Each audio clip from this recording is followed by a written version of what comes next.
अस्सलाम वालेकुम dear teachers, कैसी हैं आप? उम्मीद करती हूँ बिल्कुल खैरियत से होंगी। आज हमने क्लास में बच्चों को वाव की मुख्तलिफ अक़साम के बारे में बताया और ये की मुख्तलिफ अक़साम के बारे में बताया।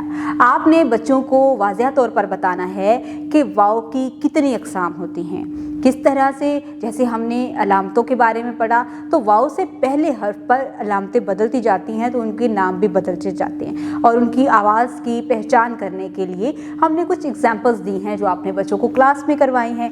अब आपने बच्चे को वाज़ेह तौर पर बोर्ड के ऊपर वाव लिखकर उससे पहले एक हर्फ लिखें, उसके बाद वाव लिखें, हर्फ को बदलते जाएं और उसके ऊपर अलामत को बदलते जाएं, जिससे बच्चे वाज़ेह तौर पर समझेंगे कि वाव की कौन कौन सी अक़साम जो हैं वो यहाँ पर बताई जा रही हैं। इस तरह से क्या होगा कि बच्चे अलामतों के ज़रिए जानेंगे कि वाव से पहले हर्फ के ऊपर जब अलामत बदली जाती है तो इसका नाम भी बदल जाता है और इसको पढ़ने का तरीका भी बदल जाता है। फिर हम उन अल्फाज को पढ़ेंगे, बच्चों से आवाज़ बुलंद में आप पढ़ाई करवाएं, फिर उसके बाद बच्चों का तलफ़्फ़ुज़ चेक करें, फिर उसके बाद आपने बच्चों से लिखाई करवानी है।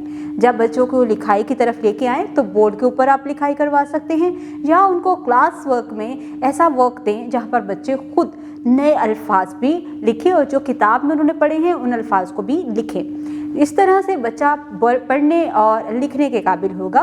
बोलने की प्रैक्टिस आप साथ साथ करवाते रहें, सुनने की प्रैक्टिस बच्चों की होती रहेगी साथ साथ जब आप उनको अच्छे तरीके से बताएंगे। इसी तरह से जब आप बच्चों को क्लास वर्क करवा रहे हों तो आपका ऑब्ज़र्व करने का मेथड थोड़ा डिफरेंट होना चाहिए। आप बच्चों के 4 डोमेन्स के ऊपर उसकी चेकिंग करेंगे, लाइक वो बच्चा पढ़ता कैसे है, वो बच्चा सुनता कैसे है, वो बच्चा बोलता कैसे है, फिर पढ़ता कैसे है और लिखता कैसे है, ताकि वाव की मुख्तलिफ अक़साम और इसके साथ ये की मुख्तलिफ अक़साम के बारे में बच्चे को आइडिया हो जाए। अब यहाँ पर बात आती है कि आपने बच्चों को होमवर्क कैसे करवाना है। आपने उसकी डायरी लिखवानी है बहुत क्लियरली ताकि वो घर जाकर अपने काम को मुकम्मल करके लेके आए। उम्मीद करती हूँ आपने आज की इस वीडियो से बहुत कुछ सीखा होगा। मज़ीद सीखने और जानने के लिए हमारे साथ रहेगा। मिलते हैं अगली वीडियो में, तब तक के लिए खुदा हाफिज़।